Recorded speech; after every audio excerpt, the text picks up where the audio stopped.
Seigneur, à tout instant du jour, je dis oui à l'amour, pour toute joie, Seigneur, pour toute croix, Sauveur. Bonjour, chers choisis de Jésus. Aujourd'hui, je serais tenté, à la suite j'ai été interpellé par la première lecture que nous avons à l'Eucharistie, et je serais tenté de partir de très loin, pour nous aider à comprendre comment Jésus agit, comment Dieu agit aujourd'hui encore dans les cœurs. Alors, nous partons avec Abraham, l'alliance que Dieu a faite avec Abraham. Il est important qu'on s'arrête à réfléchir que c'est pas Abraham qui a fait alliance avec Dieu. C'est Dieu qui a fait alliance avec Abraham. Et parce que Abraham avait le cœur, était disposé, tout simplement, Dieu a profité de l'ouverture du cœur, de la foi d'Abraham, pour faire alliance avec lui. Et c'est ce qui se produit, et nous reconnaissons que dans toute notre histoire sainte, Dieu, après, a fait alliance, a continué cette alliance avec Isaac, Jacob, et puis tous les prophètes, de façon spéciale avec Moïse, David, etc. Et il a fait, pour les temps que nous vivons, il a fait une alliance toute particulière avec la Vierge Marie, qui nous a permis d'avoir un sauveur, qui nous a permis d'avoir Jésus comme sauveur. Et à la suite de cette alliance-là, encore aujourd'hui, Dieu veut faire alliance avec chacun et chacune de nous. Tout ce qu'il demande, c'est l'ouverture de notre cœur. Qu'on lui permette de faire cette ouverture-là pour le laisser agir en nous. Lui, il agit en nous, il nous transforme, puis il se sert de nous pour rejoindre d'autres personnes. Et dans la pensée de ce jour, mon enfant, ma toute petite servante Marie, a mission de t'accompagner, de guider tes pas. Elle est là, à côté de toi. Et là, je reprends, parce que vous avez peut-être tendance à dire, oui, mais là, c'est parce que c'est un message qui vient du Père, c'est le Père qui parle à Léandre. Non, il parle à vous, là, qui m'écoutez. C'est à vous, personnellement, qui dit, ma toute petite servante Marie a mission de t'accompagner et de guider tes pas. Elle est là. Et à côté de toi, elle est là à côté de toi. Et de l'autre côté, c'est mon fils Jésus, toujours tout près de toi. Si tes yeux s'ouvraient et que tu voyais les saints et saintes de cette grande armée d'anges, tu saurais que tu n'es pas seul, mais bien entouré, sois sans crainte, continue à avancer dans la foi pure, je te donne ma bénédiction de Père avec mon amour. C'est tiré du volume 2 du message numéro 65. Et dans cette relation avec Maman Marie, il y a un autre texte que j'aime beaucoup méditer, c'est que lorsqu'on nous dit la mission que vous avez, que nous avons tous ensemble, parce que d'une part, dans le monde que nous vivons, comme j'avais l'occasion de le dire hier, dans une rencontre que nous avions au niveau du diocèse de Sherbrooke, c'est que nous n'avons pas besoin d'aller en Afrique pour être missionnaires. Nous avons tous à devenir missionnaires là où nous sommes, parce que nous ne vivons plus dans un peuple évangélisé, nous vivons dans un peuple à évangéliser. Beaucoup de gens sont complètement ignorants au niveau de la foi, alors nous avons tous à devenir missionnaires. Et cette mission-là prend son origine dans notre foi, dans le oui de Maman Marie, et qui s'est continué. Et d'autre part, il n'y a pas... Quand on s'arrête à méditer, on peut dire, mais il n'y a pas une personne qui a eu une plus belle mission que la Vierge Marie. Parce qu'elle a eu à accueillir Jésus dans son sein pour le donner au monde. Mais Maman Marie dit dans un des volumes, Pour le bonheur des miens, mais choisi Jésus, votre mission, elle est très très près de la mienne. Parce que vous, moi c'est ça. Et cette mission-là a commencé par un oui. J'ai eu à donner mon oui, puis la mission.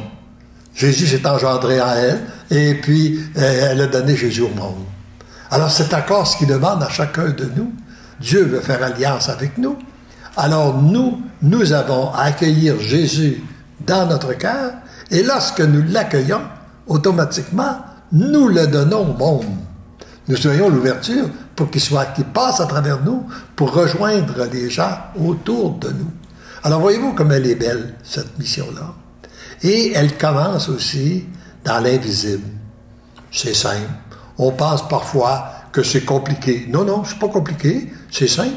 Et puis, elle peut commencer d'abord dans l'invisible, partout. Puis de temps en temps, on envoie les témoignages qu'on reçoit. Hein? On est rendu entre 2 ou 3 000 témoignages qu'on a déjà reçus à la Fondation des Choisis de Jésus pour nous dire que oui, ce que Jésus a dit dans les livres, ce qu'il a dit dans ces livres-là, il l'a fait. Il l'a accompli. Nous avons tous ces milliers de témoignages-là qui viennent nous confirmer. Je pense qu'il est temps qu'on arrête de nourrir nos doutes. Si on arrête de nourrir nos doutes, ils vont mourir de faim. On va pouvoir vivre selon la foi. Alors donc, le temps presse qu'on arrête de nourrir nos doutes et qu'on plonge réellement dans cet esprit de foi que Jésus est venu apporter sur cette terre. Et afin que la mission qu'il est venu apporter sur cette terre, qui est une mission d'amour, de paix, de joie, que tout le monde désire, puisse se réaliser. Et pour ça, il faut qu'elle se réalise dans les cœurs. Puis pour qu'elle se réalise dans les cœurs à travers le monde, il faut qu'elle commence par mon cœur. Il faut qu'elle commence par ton cœur, toi qui m'écoutes. Accueillir cette mission. Et l'autre point qui est important, qu'il ne faut pas oublier, c'est que nous ne sommes pas seuls. Parfois, on a tendance à penser qu'on est seul. Mais non, le message d'aujourd'hui nous dit, le passé du jour, nous dit, t'es pas seul. D'abord, premièrement, d'un côté, tu as toujours la Vierge Marie qui t'accompagne.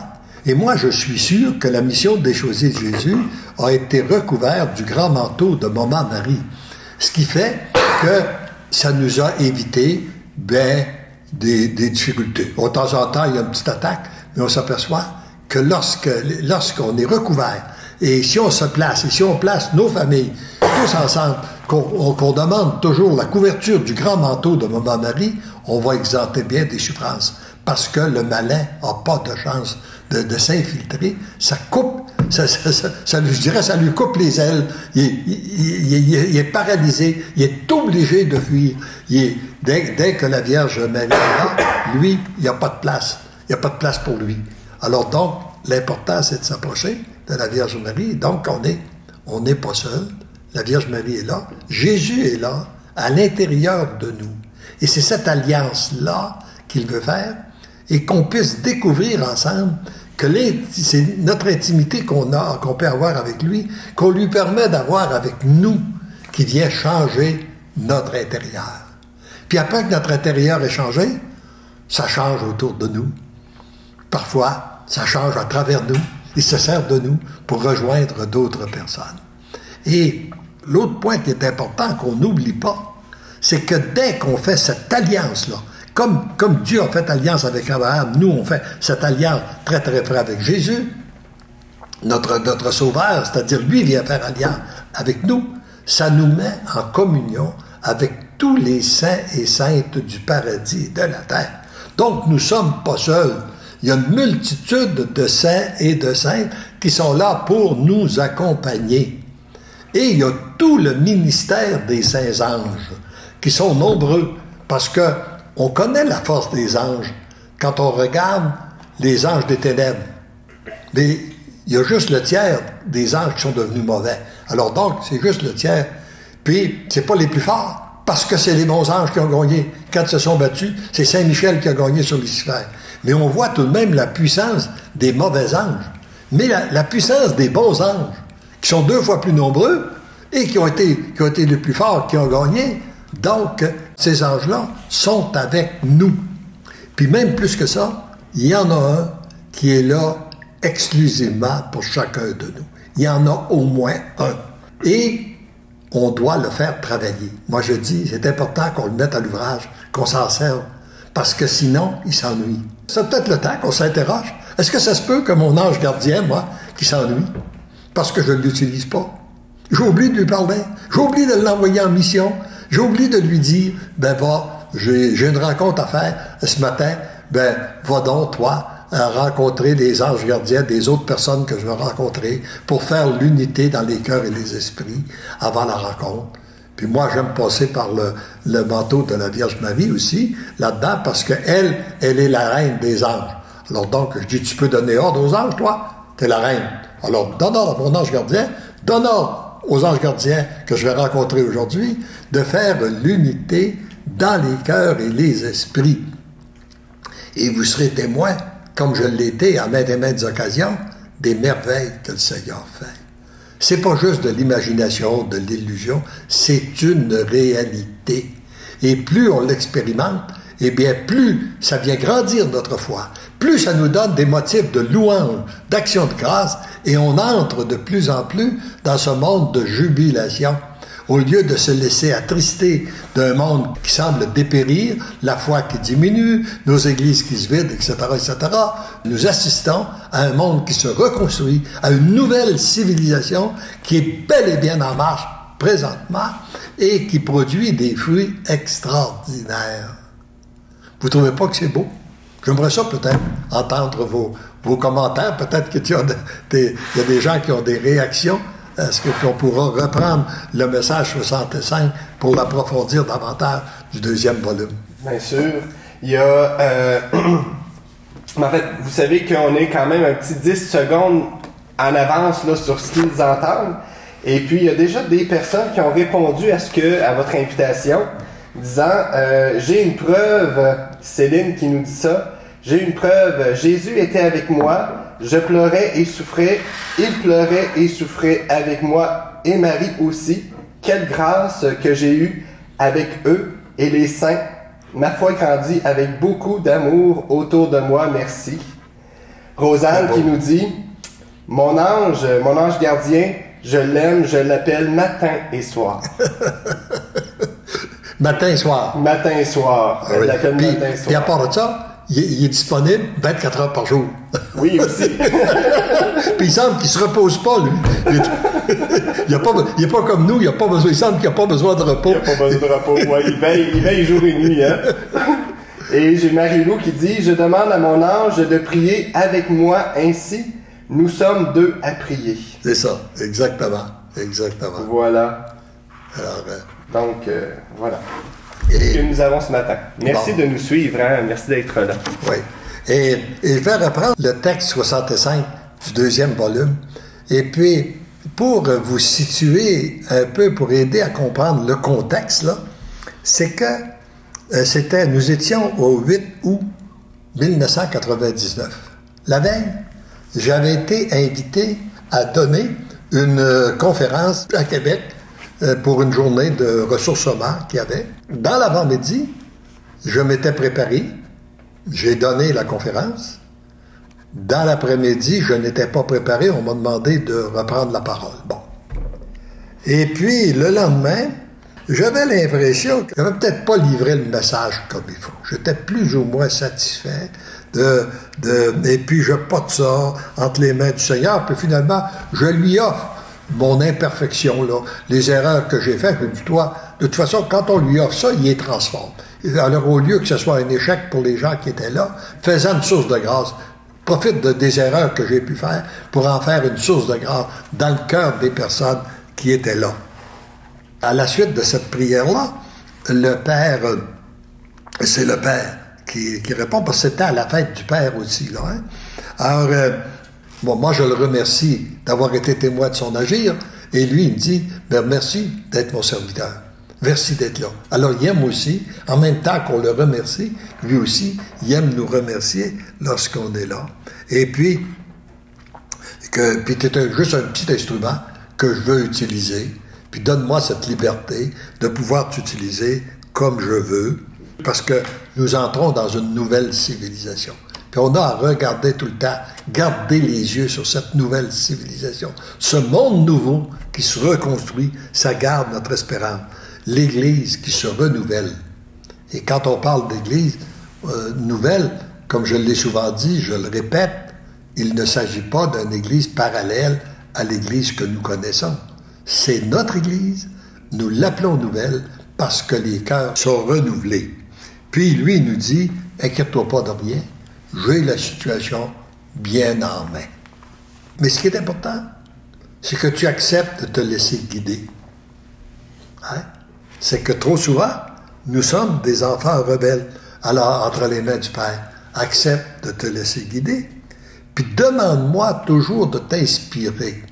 Avant de prendre la parole, demande-moi de t'inspirer, puis je vais t'inspirer. Je te promets que je vais être là, je vais le faire. Puis fais attention pour ne pas te laisser influencer par le malin qui cherche à neutraliser ou à t'empêcher de partager les merveilles que je fais en toi. Il nous donne 3 points qui est important de retenir, de quelle façon que le malin cherche à nous utiliser après qu'on a donné une conférence, par exemple. Si ça a eu du résultat, il cherche à dire en nous, « Hey, t'es bon, t'es magnifique. » Là, il veut nous nourrir de son orgueil. Il veut qu'on prenne l'orgueil, s'emparer de qu'est-ce que l'Esprit Saint a fait en nous, s'en emparer personnellement pour nourrir notre orgueil. Et là, à ce moment-là, lorsque l'orgueil prend place, l'Esprit Saint disparaît. Ça, c'est une façon de tenter de neutraliser l'agir de Dieu que Dieu a fait en nous. La deuxième façon, c'est de te dire, non. Par exemple, tu as l'impression que tu n'as pas bien fait ça. Non, c'est vrai, t'es pas bon. Alors donc, retire-toi.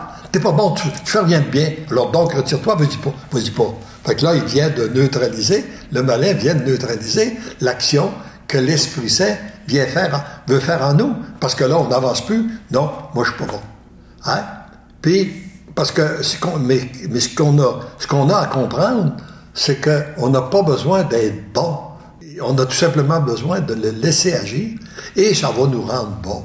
C'est lui qui va passer à travers nous. Et la troisième, quand ça ne réussit pas ni du côté de l'orgueil ou bien non, de tenter de nous détruire, en se faisant croire qu'on n'est pas bon, l'autre point, c'est qu'il va avoir il va créer des divisions, soit en nous, soit autour de nous.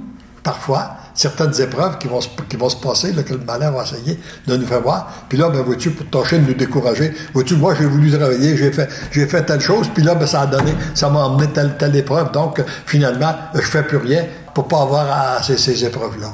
Alors, donc, il faut apprendre à pas donner prise. Rester branché sur le Seigneur, rester branché, oui, reconnaître qu'il a fait des belles choses en nous, mais reconnaître que c'est lui qui les a fait. Accueillir les félicitations pour les offrir au Père, pas pour les garder. Hein? C'est un peu la même chose que si on accueille les félicitations qu'on peut recevoir pour nous.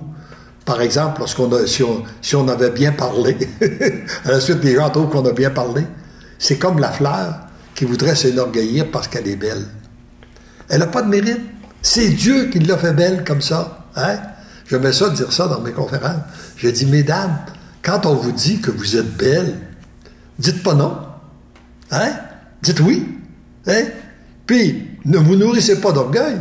C'est pas vous qui vous êtes belle de même, c'est le Créateur, c'est Dieu. Accueillez le compliment pour l'offrir à Dieu pour sa gloire. Hein? Alors ça, c'est ça qu'on a à l'accueillir. Puis oui, merci. Et puis on l'accueille, puis on l'offre pour sa gloire. Puis un autre tantôt, vous savez, qui nous avait dit dans les enseignements que non seulement on doit accueillir les compliments, mais accueillir aussi les choses qui sont plus mauvaises, qui viennent parfois, alors les accueillir pour les offrir au Père, pour que ça soit purifié. L'important, c'est de ne pas les garder. Puis à quelle vitesse on doit tout accueillir? Rappelez-vous l'enseignement qu'il m'a donné lorsque, il dit, souviens-toi que lorsque tu étais jeune, que tu allais à l'école et que vous faisiez la chaîne pour rentrer le bois dans la remise à l'automne. La bûche de bois, aussitôt arrivée, aussitôt donnée. Alors c'est à cette vitesse-là que tu dois tout accueillir et tout offrir au Père. Si c'est beau, c'est bon, tu l'offres pour sa gloire. Si c'est pas beau, c'est pas bon, c'est mauvais, tu l'offres pour que ça soit purifié. Et je me suis demandé, à la suite de cet enseignement-là, qu'est-ce qui serait arrivé à un enfant qui aurait décidé de garder les bûches de bois dans ses mains? Premièrement, il aurait empêché le bois d'entrer dans la remise. Puis deuxièmement, il aurait écrasé sous le poids du fardeau. J'ai l'impression que quand on écrase sur le poids du fardeau, c'est que nous gardons les bûches. Interrogeons-nous. Si on trouve que notre poids est lourd, regardons si nous gardons les bûches ou si nous les offrons à Dieu. Parce qu'il s'agit de les accueillir. L'autre partie d'enseignement que j'ai souvent aimé partager aussi sur ce plan-là, il y a des gens qui m'ont dit, « Ben oui, mais moi, là, je vis une souffrance, puis je la donne au Père, puis il ne la prend pas. » J'ai dit, « Est-ce que tu l'as accueilli? »« Non, non, non, je ne la veux pas, cette souffrance-là, moi, là. » Ben oui, mais tu ne peux pas la donner. Tu ne l'as pas accueillie. Commence par l'accueillir, puis après, tu lui offres. Tu ne peux donner que ce que tu as. Commence à lui dire oui, si c'est ça que tu as besoin, puis offre-le au Père pour que ça soit purifié. Il y a peut-être d'autres petits commentaires. Ben oui, il y a quelqu'un qui répondait un peu à la question au niveau de l'ange gardien. Elle dit, j'ai un ami qui me témoignait qu'il connaissait même comment s'appelait son ange gardien, car il s'était révélé à lui et m'encourageait toujours à me recommander à mon ange gardien. Très édifiant. Donc, oui. C'est Anne qui nous dit ça. Et j'aimerais ajouter, je pense que je ne l'ai pas dit tout à l'heure, j'aimerais ajouter que dans le premier voyage, quand on disait qu'on était nombreux, dans le premier voyage de mission que j'ai fait en Europe en 2001, il y a une dame de 88 ans qui avait une mission, une grande mission particulière pour les anges. Justement, elle pouvait donner le nom des anges gardiens, elle disait qu'elle les voyait et tout ça. Et puis, elle m'avait fait dire qu'elle avait vu les anges qui m'accompagnaient pour cette mission-là, et elle les avait comptés, ils étaient 50. Alors donc, on n'est pas seul. et ça serait intéressant aussi de voir la quantité d'anges qui nous accompagnent là, avec chacun de vous, là, chacun de nous aussi. Là. Ce que je trouvais beau aussi en début, là, tout début, il y a quelqu'un qui nous disait, il dit, ben oui, témoigner du Seigneur, mais quand que le monde ne veut pas entendre, tu sais, qu'est-ce qu'on peut faire? Et la personne commente une autre fois pour dire, ben moi, tout ce qui me reste comme force, c'est de prier le chapelet. Ouais. C'est très, très bien. Et rappelons-nous aussi ce qu'il a dit. C'est pas ce que tu dis, c'est pas non plus, je dirais, ce que tu fais qui est important, c'est qu'est-ce que tu es. Voilà. Alors donc, si on devient des êtres d'amour, le Seigneur va passer à travers ça. Et c'est là notre véritable rôle de missionnaire. C'est d'être imbibé de lui, d'être transformé de lui, parfois sans rien dire, tout simplement en étant là, avec un sourire, et puis aider la personne, et comprendre aussi que s'il y a un conflit, on peut être des causes d'unité dans les divisions, parce que on met notre confiance en Dieu, on accueille la situation, on l'offre à Dieu, pour que ça soit purifié, et on tente d'être un témoin de l'amour. Au lieu de participer à la division, on peut ainsi créer l'unité dans les cœurs. Mais cette unité-là, avant de vouloir la créer chez les autres, il faut d'abord qu'elle soit en nous. Il faut que cette unité-là soit faite entre Dieu et nous. C'est cette alliance-là qu'on a besoin. Comme Abraham a eu besoin de cette alliance, c'est cette alliance-là que nous avons besoin pour devenir des témoins d'unité et d'être des vrais missionnaires. Je pense que le temps est arrivé de conclure. Oui, le temps est arrivé de conclure, puis je les nommerai pas, mais j'ai eu quand même quelques intentions de prière à travers cela. Ça fait soulever des intentions de prière.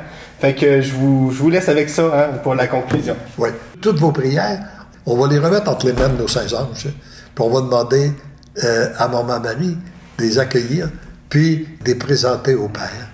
Et déjà, nous lui rendons grâce, nous le bénissons pour ce qu'il fait actuellement dans les cœurs, au même moment, ou à l'instant même. Qu'est-ce qu'il fait dans notre cœur à nous? Qu'est-ce qu'il fait aussi à travers nous?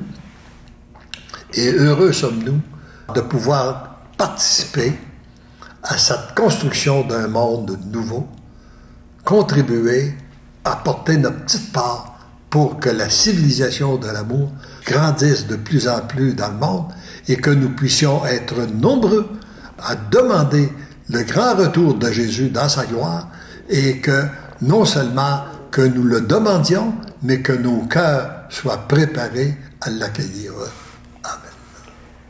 Et on leur dit, hein? Ah oui, pas. Parce que l'amour nous aime, nous devenons l'amour. D'accueillir l'amour, de devenir l'amour. Follement, je t'aime.